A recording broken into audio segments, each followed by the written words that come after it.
देव भगवान की जय। प्यारे कृष्ण कन्हैया लाल की जय। परम पूज्य मीरा पदावली। लौकिक और आध्यात्मिक प्रेम। मीरा के पदों में सांसारिक और आध्यात्मिक प्रेम को बड़ी सुंदरता से समझाया गया है। कोई पथिक अथवा उसका जानकार उनसे कहता है कि इस प्रेम सरोवर के किनारे सांप ही सांप रहते हैं। इसमें सर्पिणी ने स्नान किया है, इससे इसका जल विस्मय हो गया है। तुझे क्या अपने से कोई संबंध नहीं है जिससे मृत्यु के मुख में जा रही है? इस प्रेम सरोवर में स्नान करना मृत्यु को बुलाना है। इसके उत्तर में मीरा जी कहती हैं कि तू निरा मूर्ख है, तू उस तत्व को नहीं समझता। इस प्रेम सरोवर में हंस ईश्वर का निवास है और उसका भेद मेरे गुरु ने मुझे बता दिया है। मैंने उस मुकुंद के लिए अपने कुल की लज्जा का निवारण कर दिया है और यह सोचती हूँ कि मुझसे उसका मिलन कब होगा। इस प्रकार विलासितामय प्रेम और ईश्वरीय प्रेम का अंतर स्पष्ट रूप से हमारे सामने आ जाता है। एक का संबंध अर्थ और काम से है, दूसरे का संबंध धर्म और मोक्ष से है। इसी प्रेम के सहारे एक दिन मीरा ने श्री रणछोड़ राय की प्रतिमा में विलीन होकर मोक्षत्व प्राप्त कर लिया। उन्होंने विष पीना स्वीकार कर लिया, किंतु भक्ति से मुँह मोड़ना उन्हें मंजूर नहीं हुआ। इससे यह बात ज्ञात होती है कि उस समय आज्ञा न मानने वाली स्त्रियों को विष प्रयोग द्वारा मार डाला जाता था। पति के साथ सती होना पतिव्रत धर्म का लक्षण समझा जाता था। जौहर का उल्लेख भी एक पद में आया है, जौहर की गति जौहरी जाने, कोजिन जौहर होए। युद्ध में जब जय पाने की आशा नहीं रहती थी, उस समय राजपूत स्त्रियां केसरिया वस्त्र पहनकर जौहर करती थी। इसमें एक एक क्षत्रिय कट कट कर मर जाता था, किंतु पीठ नहीं दिखाता था। किंतु मीरा के काव्य में जिसका प्रभाव बहुत ही स्पष्ट दिखाई देता है, वह है धार्मिक प्रभाव। जिस समय भारत पर आक्रमण हुआ था, मुसलमानों ने भारत पर आक्रमण किया, उस समय वे इस्लाम धर्म को अपने साथ लाए तथा उन्होंने अपने धर्म व संस्कृति को देश में फैलाना शुरू किया। इसी में सूफी संप्रदाय का प्रादुर्भाव हुआ, जो प्रेम को ईश्वर प्राप्ति का साधन मानते थे तथा इश्क मजाजी से इश्क हकीकी की उत्पत्ति बताते थे। लैला मजनू का प्रेम कुछ ऐसा ही प्रेम था। इधर बंगाल में भी सहजिया संप्रदाय का प्रादुर्भाव कुछ इसी रूप में हुआ। वह परनारी व परकीया के प्रेम द्वारा ही ईश्वरीय प्रेम की प्रेरणा प्राप्त करते थे और उसको ईश्वर प्राप्ति का एक साधन मानते थे। स्वामी रामानंद निर्गुण राम का प्रचार करते थे, जिनके प्रमुख शिष्यों में कबीर जी थे, जो परमात्मा को प्रणयी पति तथा गुरु रूप में भजते थे। उस समय साधु लोग समाज बनाकर एक स्थान से दूसरे स्थान को जाया करते थे। इसी प्रकार की साधु मंडली से मीरा को गिरधर लाल का विग्रह मिला था, किंतु कबीर के साधु मीरा के साधु से बिल्कुल भिन्न है। कबीर के साधु की संगत दूसरे की व्याध हरने वाली है, किंतु मीरा के साधु का जन्म हरि का भजन और वृंदावन वास करने के लिए हुआ है। जोगी आया जोग करन को, तप करने सन्यासी, हरि भजन को साधु आया, वृंदावन का वासी। इसी प्रकार मीरा के प्रभु गिरधर नागर भी कबीर के प्रणयी पति तथा गुरु में केवल इस बात से पृथक हो जाते हैं कि कबीर का जो भी संबंध है वह निर्गुण निराकार और परमात्मा से एकीकरण हो जाना है, किंतु मीरा का प्रणयी पति और गुरु वही कृष्ण है, जिसने साकार रूप धारण कर वृंदावन में गोपियों से क्रीड़ा की थी। जो कृष्ण की एक गोपिका प्रेमिका थी, जिसकी मेरी उनकी प्रीति पुरानी थी। मीरा की साधना में आत्मीयता की भावना है और इसी कारण उसमें भाव सौंदर्य की प्रचुरता है। मीरा पर यह प्रभाव कबीर का नहीं, किंतु सगुण उपासना में कांता भाव का है। कबीर ने अपने काव्य में गुरु के दो रूपों का वर्णन किया है। एक में वह परमात्मा को गुरु समझते हैं, जब मैं था तब गुरु नहीं, जब गुरु है हम नाही, प्रेम गली अति सांकरी, जा में दो न समाही। किंतु दूसरे में वे गुरु को माध्यम मानते हुए भी परमात्मा से बड़ा समझते हैं। गुरु गोविंद दोनों खड़े, किही के लागू पाए, बलिहारी उन गुरुन के, गोविंद दिए बताए। मीरा का गुरु भी गोविंद रूप है।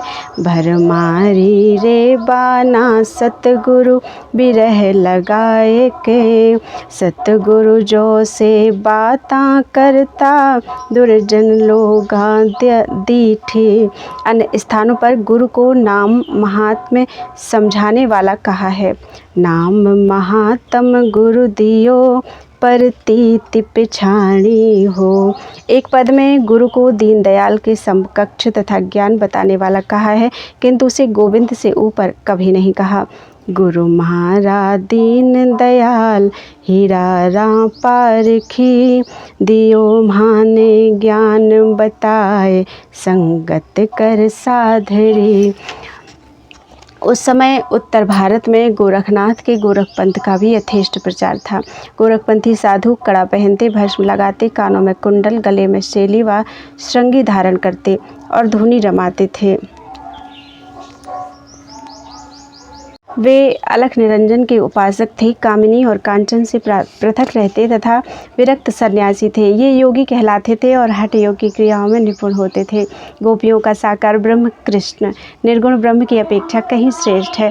इसका तुलनात्मक विवेचन महाकवि सूरदास जी ने अपने भ्रमर गीत में भली भांति किया है, जिसमें उद्धव निर्गुण ब्रह्म का उपासक गोपियों को साकार पूजा छोड़ने का आग्रह करता है तथा गोपियाँ साकार उपासना के रूप में उसका विरोध करती हैं।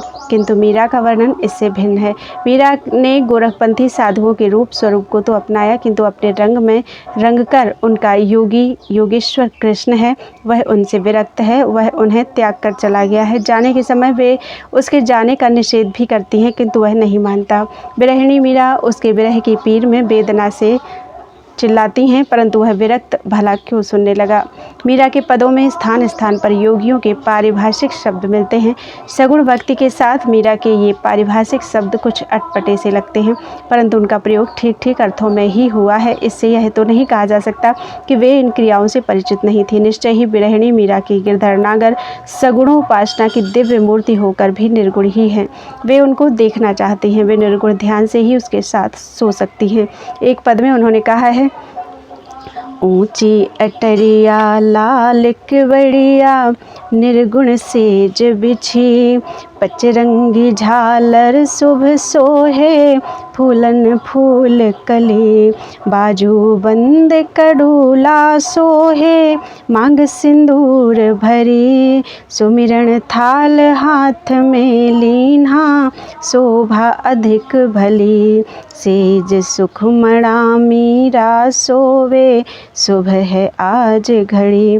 इसी प्रकार एक अन्य स्थान पर त्रिकुटी महल बना है झरोखा, तहाँ से झांकी लगाऊं रे, सुन महल में सूरत जगाऊं, सुख की सेज बिछाऊं रे। निश्चय ही उस पर यह प्रभाव उन गोरखपंथी साधुओं का है, किंतु वर्णन उनका अपना है, जिसमें उन्होंने निराकार और साकार को एक स्थान पर लाकर बिठा दिया है।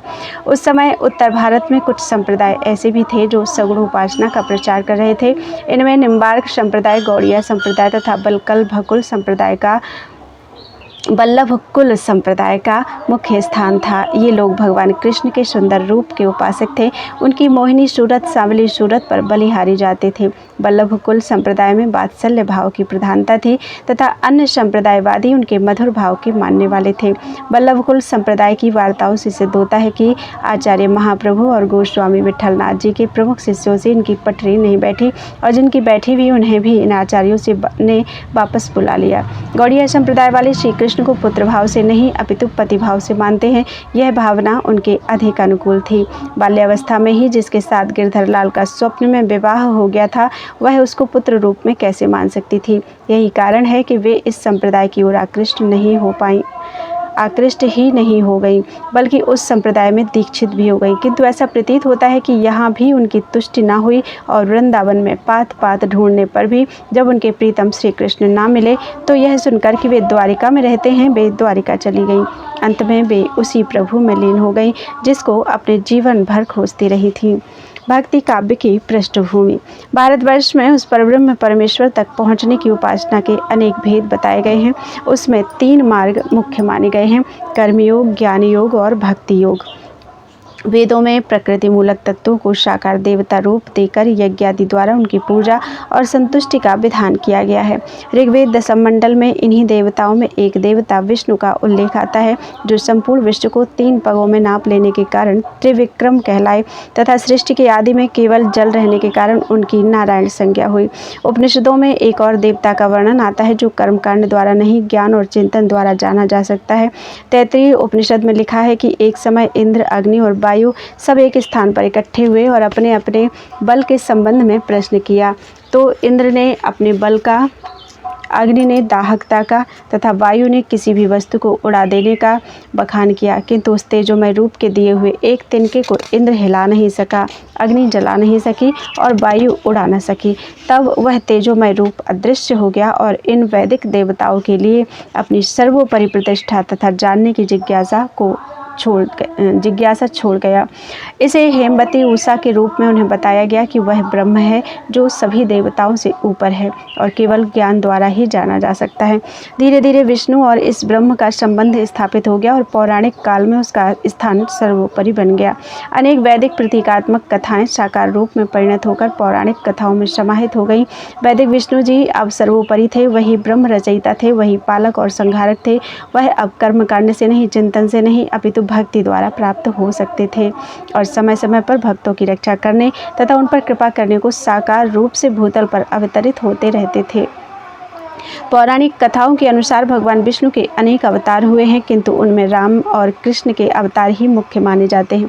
कृष्ण पूजा संप्रदाय वालों का मत है और श्री कृष्ण का ही पूर्ण अवतार है, अन्य अवतार तो उनके अंश रूप से हैं। श्री कृष्ण का अवतार पूर्ण सच्चिदानंद स्वरूप विग्रह है। वह सत रूप से ब्रज में अपने ग्वाल बालों सहित क्रीड़ा करता है, चैतन्य रूप से महाभारत में तथा आनंद रूप से अपनी गोपियों के ब्रज के कुंजों में सदा विहार करता है। श्रीनाथ द्वारा मेवाड़ में दर्शनों में शयन नहीं होता। इस पर वहाँ के निवासियों का कहना है कि यद्यपि श्रीनाथ जी अपनी प्रतिज्ञा अनुसार सिंघाड़ अर्थात वर्तमान श्रीनाथ द्वारा में विराजते हैं, तथापि वे रात्रि के समय अपनी केली स्थली ब्रज को ही पधार जाते हैं। भला जहाँ उनकी सहचरी गोपी ने उनके साथ मिलन के लिए अनेक कष्ट उठाए, वे उससे बिलक कैसे रह सकते हैं। मीराबाई का लौकिक जीवन पूर्ण दुखी था। उनकी ननद ऊदा उन्हें समझा नहीं पाती। राणा उन्हें उनके लिए विषपान करने को देते हैं। उनके एक एक पद में आया है, गोविंदा प्राण अमारा रे, मन जग लाग्यो खारो रे, सार बाला सार सड़गार, जेरे जाऊ सो सारे कोश, राणा जी ना देश माँ, मारे जल पीवानो दोष। किंतु वे अपने पथ से विचलित नहीं होती और अंत में सभी को त्याग प्रेम जोग का अनुसरण कर वृंदावन चली जाती हैं, जहाँ उनके प्रीतम उनकी जैसी प्रेमिकाओं से प्रेम की क्रीड़ाएं करते रहते हैं। किंतु राधा और मीरा में सबसे अधिक अंतर यह है कि राधा के कृष्ण साकार रूप से उसके साथ विहार करते थे। उसका वियोग क्षणिक था, किंतु कृष्ण के मथुरा जाते ही और उसको यह मालूम होते ही कि वे फिर वापस नहीं आएंगे, उसके हृदय में एक कशक, एक वेदना और एक टीस उत्पन्न होती है, जिसका वर्णन कवियों ने अपनी अपनी दृष्टि से अद्भुत और अनुपम ढंग से किया है। मीरा का प्रेमी उनके हृदय में सदा बसता है। वह अंतर्यामी है, परंतु वह पर्दा हटाकर बाहर नहीं आता। वह उसके साथ ही रमण करना चाहती है, किंतु स्वप्न में दिखी हुई झलक फिर दिखाई नहीं देती। वह विरह विकला होकर सभी जगह घूमती है और एक दिन उसी में विलीन हो जाती है। मीरा काव्य की यही पृष्ठभूमि है।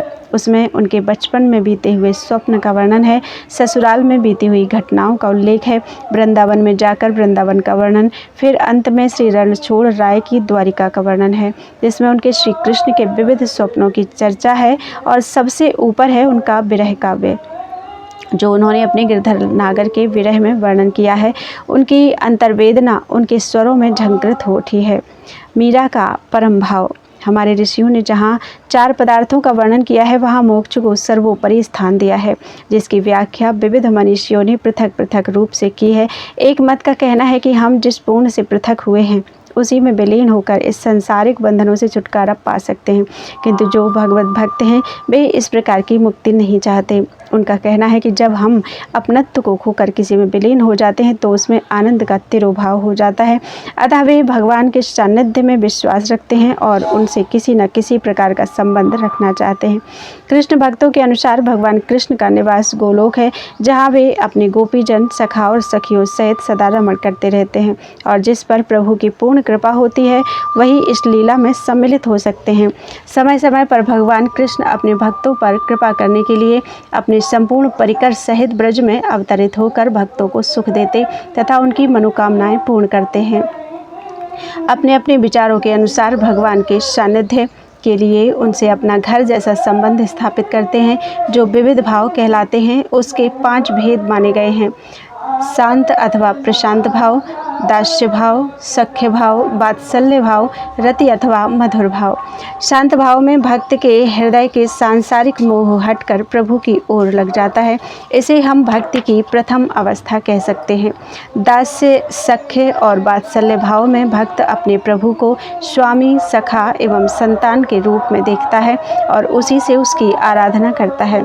अंतिम भाव मधुर भाव है, जिसे परम भाव अथवा महाभाव भी कहते हैं। इसके अनुसार भगवान को भक्त पति रूप से मानकर उसकी सेवा करता है।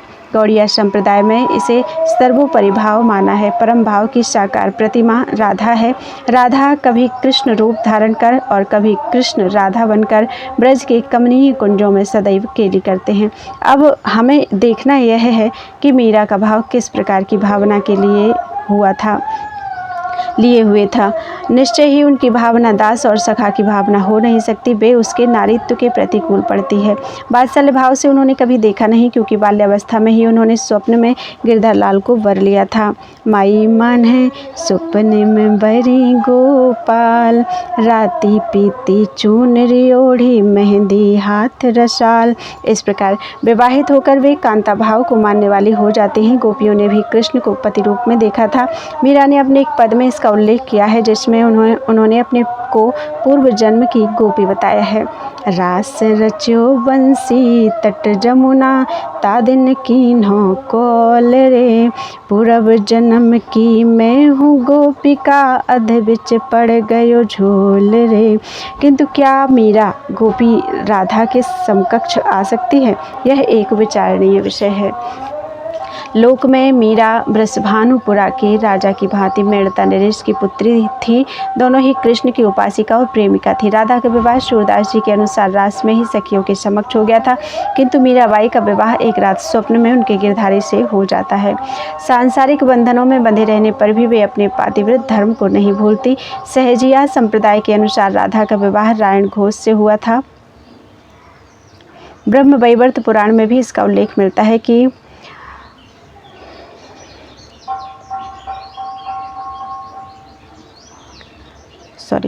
इसी प्रकार मीरा भी चित्तौड़ के सिसोदिया वंश के राजकुमार को ब्याही गई थी। ससुराल में दोनों का ही जीवन दुखी था। राधा के संबंध में उसकी सास ननद के तानों का उल्लेख बंगाली कवियों ने खूब किया है। इधर मीरा का जीवन भी ससुराल में इतना दुखी रहा कि वे मेवाड़ को ही छोड़ आई और जीवन भर कभी न गई। एक बात जो राधा से मीरा में विशेष दिखाई देती है वह है उनका आजन्म चिरवियोग। स्वप्नावस्था के पति को वे अपनी आयु पर्यंत ढूंढती रहीं। उसके दर्शन का उन्हें कभी सुख नसीब न हुआ। जिसके लिए उन्होंने अपने प्रीतम पति को जोगी की समता दी, उसी के लिए उन्होंने अलख जगाया और जहाँ जिसने बताया वहीं वे गईं। राधा का वियोग ब्रज में रहते हुए क्षणिक वियोग रहता था। कृष्ण को देखे बिना उन्हें भी चैन नहीं पड़ता था। कृष्ण जब मथुरा चले गए तभी वे चिरवियोगिनी हुई और उनका प्रेम कुंदन की भांति दमदमा उठा। कितने ही विद्वानों ने मीरा के निम्नलिखित पद द्वारा उन्हें ललिता सखी का अवतार माना है। मोरी गलियन में आओ जी घनश्याम, पिछवाड़े आए हेला दीजो, ललित सखी है मारो नाम, पैया परत हूँ बिनती करत हूँ, मत कर मान गुमान, मीरा के प्रभु गिरिधर नागर, तोरे चरण में ध्यान। मीरा का विरह वर्णन। काव्य में श्रृंगार रस के 2 भेद माने जाते हैं, संयोग श्रृंगार और वियोग श्रृंगार। संयोग श्रृंगार प्रिया प्रियतम के मिलन का नाम है। उसमें विषय विषय वासना की तृप्ति निहित रहती है। वियोग श्रृंगार में दोनों की पृथकता का वर्णन है और उनके मिलने की आकांक्षा रहती है। विषय वासना तृप्ति परक होते हुए भी पूर्ण तृप्ति नहीं कर पाते और उनमें लालसा लगी रहती है। विरह में भी भोग की लालसा मरती नहीं और पुनः मिलने की आशा रहती है, किंतु जब यह लालसा का झंझा समाप्त होता है तभी उसमें शांति आती है और सच्चे प्रेम का निखार सामने आता है। यहाँ भोग की लालसा समाप्त हो जाती है और इस भोग मुक्त प्रेम में सुख दुख जैसी वस्तुएं नहीं रहती। वे कहने लगते हैं कि तुम कहीं भी रहो, हमारे हो, हमको इसी में शांति है। यहाँ तृप्ति और अतृप्ति शब्द ही असंगत हो जाते हैं। विरह में जो सुख और संयोग की अनुभूति है वह कभी समाप्त नहीं होती। गोपियों का प्रेम भी इसी भांति का है। पहले उसमें आसक्ति है, प्राप्ति की कामना है। यह कामना ही अतृप्ति को जन्म देती है। यद्यपि रास में गोपियों की तृप्ति हो जाती है, किंतु वह वासना परक होने के कारण लालसा को जन्म देती है और बार बार उनसे मिलने की इच्छा रखती है। कृष्ण मथुरा चले जाते हैं, गोपियाँ संदेश भेजती हैं, उद्धव आते हैं, उपदेश देते हैं, अंत में उन्हें शांति प्राप्त होती है। मीरा का विरह इससे कुछ भिन्न है। अपने प्रियतम को उन्होंने देखा, उससे मिलने की उनकी इच्छा होती है, परंतु वे मिल नहीं सकती। उनके दर्द को समझने वाला कोई नहीं है। हेरी मैं तो दरस दीवानी, मेरो दर्द न जाने कोई। मीरा की प्रभु पीर मिटे, जद वैद संवलिया होई। तुम्ही ने दर्द दिया है, तुम ही दवा देना। जिसकी जिससे लगन लगी है और जिसके विरह में वे दिन रात बेचैन रहती हैं, वही तो मिलकर इस विरह वेदना में दर्द को मिटा सकता है। उन्हें साधारण नहीं, प्रेम की कटारी लगी है। प्रेमनी प्रेमनी प्रेमनी, मन लागी कटारी प्रेमनी रे। वे उनकी प्रतीक्षा करते हैं, किंतु वे नहीं आते। उसके दर्शनों की लालसा में नैन भी दुखने लगे। दरस बिन दुखन लागे नैन, जब से तुम बिछड़े प्रभु मोरे, कबहु न पायो चैन। कल न परत पल हरि मग जोवत, भई क्षमा सी रैन। मीरा के प्रभु कबरो मिलोगे, दुख मैटन सुख दैन। पिए का मग देखते देखते मीरा की रात्रि 6 महीने की हो गई है। एक दिन भी रात्रि के स्वप्न में मीरा को मिल ही गए। मैं जो गई प्रभु आदर दैन को, जाग पड़ी पिए ढूंढ न पाए। और सखी पियो सूति गमाए, मैं जो सखी पिए जाग गमाए। इस हानि का कोई क्या अनुमान लगा सकता है कि जिसका सर्वस्व नैन खुलते ही अदृश्य हो गया हो। विरही को वर्षा होली अच्छे नहीं लगते, क्योंकि उस समय सभी अपने प्रियतम के साथ प्रेम की रंगरेलियों में मस्त रहती हैं। केवल विरहिणी ही सब कुछ देखकर अपने हृदय में दुखित रहा करती है। मीरा ने वर्षा वर्णन में भी एक पद में यही व्यक्त किया है, जिसमें उन्होंने लिखा है कि बिजली तथा पृथ्वी भी अपने प्रिय इंद्र के आने की बात जानकर लाज छोड़कर श्रृंगार कर रही है। सुनी हो मैं हरि आवन की आवाज, दादुर मोर पपीहा बोले, कोयल मधुर साज। उमग्यो इंद्र चहूँ दिसि बरसै, दामिनी छोड़ी लाज। धरती रूप नवा नव धरिया, इंद्र मिलन के काज।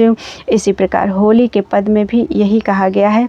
एक अरज सुनो प्रिय मेरी मोरी, मैं किण संग खेलूं होरी। मीरा के इन पदों को पढ़कर मनुष्य तो क्या, पत्थर का हृदय भी रोने लगता है। उन्हें दुनिया की ओर देखने का अवकाश नहीं। उनके हृदय की अनुभूति ही साक्षात विरह के रूप में प्रस्फुटित हुई है। मीरा की काव्य भाषा और संगीत। मीरा के पदों को देखने में प्रतीत होता है कि उनमें 3 भाषाओं का समावेश है। कुछ पद ऐसे हैं जो राजस्थानी भाषा के प्रतीत होते हैं, कुछ पद ऐसे हैं जिनकी भाषा ब्रज भाषा है और कुछ की भाषा गुजराती है। अतः यह प्रश्न सहज ही में हमारे सामने आता है कि मीरा ने किस भाषा में पदों की रचना की होगी। वैसे तो साधारणतः यह कहा जा सकता है कि इन तीनों भाषाओं का आदि स्रोत एक ही होने के कारण आज से 500 वर्ष पहले उनमें इतना अंतर नहीं होगा जो आज दिखाई देता है। फिर लिखित पद तो 300 वर्ष से अधिक पुराने नहीं मिलते।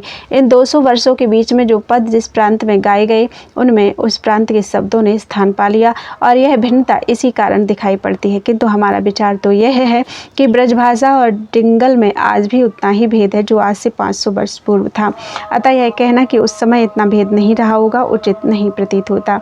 मीरा मेवाड़ की थी, उनकी भाषा में मेवाड़ के शब्दों का प्राबल्य होना कोई आश्चर्यजनक नहीं। ब्रज में वे रही थीं, ब्रजभाषा उस समय काव्य भाषा थी। ब्रज में रहकर ब्रजभाषा की छाप ना पड़े तो यह आश्चर्य ही होगा। निश्चय ही उन्होंने यहाँ भी पदों की रचना की और वह ब्रजभाषा में की। द्वारिका में रहकर उन्होंने गुजराती में रचनाएं की। यही कारण है कि इनकी कविताओं में इन 3 भाषाओं के शब्द आए और वे विभिन्न प्रांतों में विभिन्न रूपों में मिलते हैं। साहित्यिक दृष्टिकोण से मीरा की भाषा प्रसाद गुण से ओतप्रोत है। उन्होंने जो भी कहा है वह सीधे साधे शब्दों में कहा है। उन्हें अपनी अनुभूति व्यक्त करने के लिए उपमा, उत्प्रेक्षा आदि अलंकारों का सहारा नहीं लेना पड़ा। उनमें हृदय पक्ष अधिक है और मस्तिष्क पक्ष कम, इसलिए उनके पदों का जो प्रभाव हृदय पर पड़ता है वह मस्तिष्क पर नहीं पड़ता। वे सहज बोधगम्य हैं, अतः जनता ने उन्हें ग्रहण कर घर घर की वस्तु बना लिया है। मीरा का काव्य गेय होने के कारण उसकी गणना गीति काव्य में की जाती है। मीरा अपने पैरों में घुंघरू बांधकर अपने श्री गिरधर के आगे नाचा करती थी और स्वरचित गीतों से उनको रिझाया करती थी। उन्होंने अपने को भगवान में पूर्ण समर्पण करके अपने संगीत को भी उन्हीं को अर्पण कर दिया। मीरा के कुछ पदों में राग रागनियों तथा ताल के नाम लिखे हुए मिलते हैं। मीरा ने उनको इसी थाट में गाया होगा। इस किस प्रकार कहा जा सकता है, यह किस प्रकार कहा जा सकता है। निश्चय ही पीछे से किसी गायक ने उनमें राग और ताल का समावेश कर दिया है, किंतु इससे यह ना समझ लेना चाहिए कि मीरा में संगीत ज्ञान का अभाव था। बड़े बड़े राज दरबारों में अच्छे अच्छे संगीतज्ञ रहते थे। वे दरबार की शोभा तो बढ़ाते ही थे, साथ ही वे संगीत की शिक्षा भी राजकुमार और राजकुमारियों को दिया करते थे। यह परिपाटी राजस्थान में अब तक अनेक रियासतों में अक्षुण्ण थी।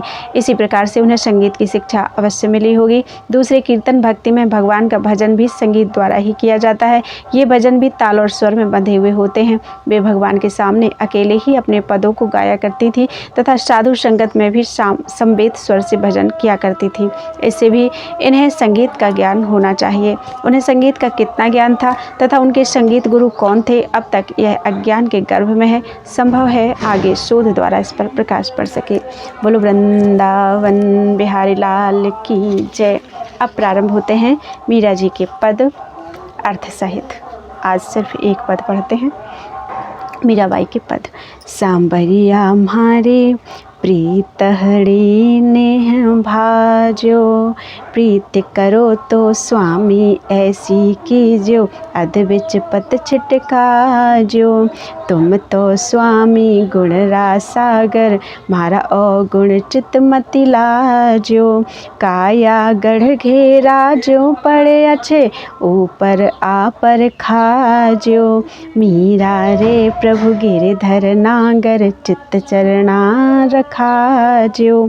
मेरे सवरिया, मेरे प्रेम की लाज रखना, मेरी प्रीति को निभाना। स्वामी, यदि मुझसे प्रीत करो तो ऐसी करना कि कभी भी मझधार में छोड़कर जाने की स्थिति ना आए।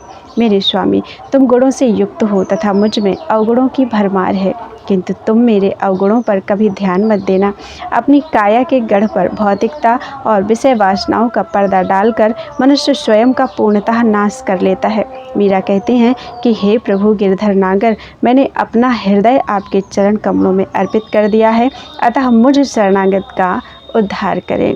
बोलो वृंदावन बिहारी लाल की जय। तदीयं वस्तु गोविंद तुभ्यमेव समर्पये, तेन त्वदङ्घ्रि कमले रतिं मे यच्छ शाश्वतीम्।